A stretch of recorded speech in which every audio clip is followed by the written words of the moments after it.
ఈ రెండవ కోణం ఒక్కోసారి చాలా కీలకంగా ఆవిష్కృతం అవుతుంటది. హిందువులకి సంబంధించి ఆలయానికి అంత ఖర్చు ఎందుకు పెట్టారు? ఇంత ఖర్చు ఎందుకు పెట్టారు? అయోధ్యకి అంతెందుకు ఖర్చు పెట్టండి? జనమందరూ విరాళాలేసి కట్టారు. గుళ్ళు ఏ గుడి కూడా రాష్ట్ర ప్రభుత్వం, కేంద్ర ప్రభుత్వం డబ్బులతో కట్టరు. భక్తులిచ్చే విరాళాలతోనే కడతారు. అది బాగా సంపాదిస్తుంటే మళ్ళీ ప్రభుత్వం లాక్కుంటుంటది. ప్రభుత్వ ఉద్యోగులను అందులో పెడుతుంటది. కానీ ప్రభుత్వం మాత్రం పైసా ఇవ్వదు.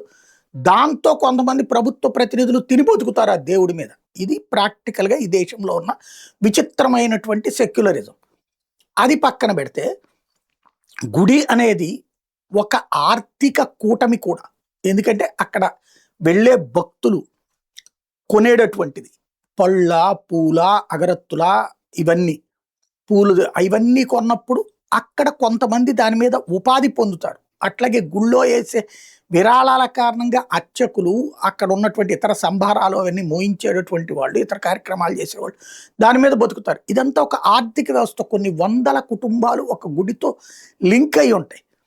ఇదే విషయాన్ని తాజాగా ఏదైతే ఈ రావణ్ అని పేరు పెట్టుకున్నటువంటి చంద్రశేఖర్ రావణ్ అని చెప్పుకునేటటువంటి జై భీమ్ భారత్ పార్టీకి జై భీమ్ పార్టీ జై భీమ్ భారత్ అంటే మన జడశ్రవణ్ గారు ఒక ఏబీపీ రిపోర్టర్ ఎదురుగుండా ఆలయాలు కట్టి డబ్బులు తగలేస్తున్నారంటే ఆ ఏబీపీ యాంకర్ వివరంగా చెప్పుకొచ్చినప్పుడు నోరు మెదపలేని పరిస్థితి.